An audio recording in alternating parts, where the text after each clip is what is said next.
Hello mga kadiskarte, isa na namang recipe ang ibabahagi ko sa inyo ngayon na siguradong hindi mo pa nagagawa sa harina at malagkit na bigas.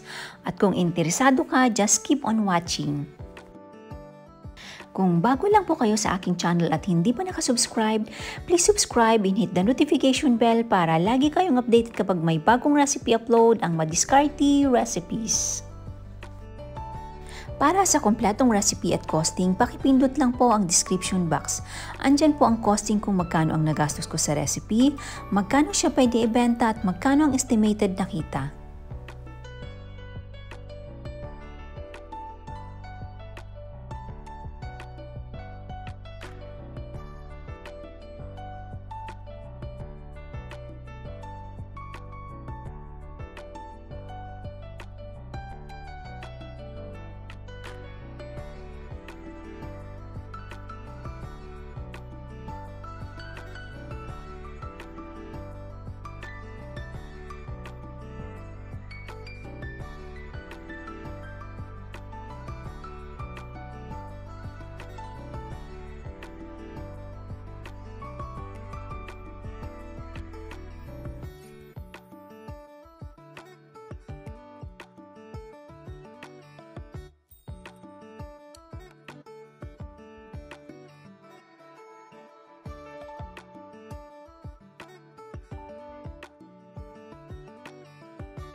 Tuloy-tuloy lang po dapat ang paghalo hanggang sa maluto at mahinang-mahina lang dapat po ang apoy para hindi agad masunog.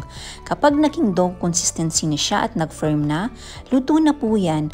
Wala pong exact time kasi depende po ang cooking time sa lakas ng apoy at brand ng ingredients na gamit ninyo. Iba-iba po kasi ang texture ng bawat brand at iba-iba ang kanilang absorption.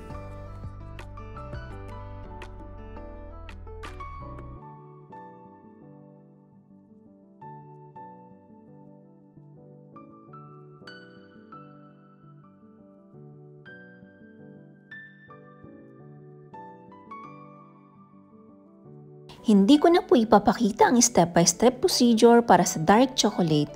Same ingredients and procedure lang po siya. Ang pagkakaiba lang po is dark chocolate ang ginamit ko at cocoa powder instead of white chocolate at powder milk.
Pabaan na po natin ang apoy kapag natuyo na ang coconut milk.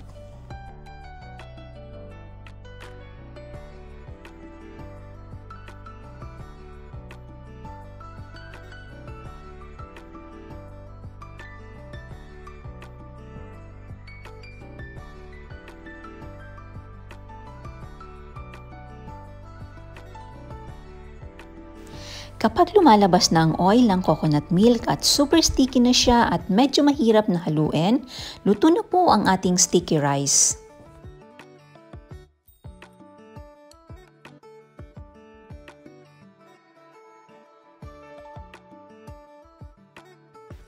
Hindi ko na po ipapakita ang step-by-step procedure para sa chocolate flavor. Same ingredients and procedure lang po siya. Ang pagkakaiba lang po is nagdagdag ako ng 6 tablespoon cocoa powder. Kailangan po natin gamitan ng strainer para mawala ang buo-buo sa cocoa powder.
Maraming salamat po sa panunood.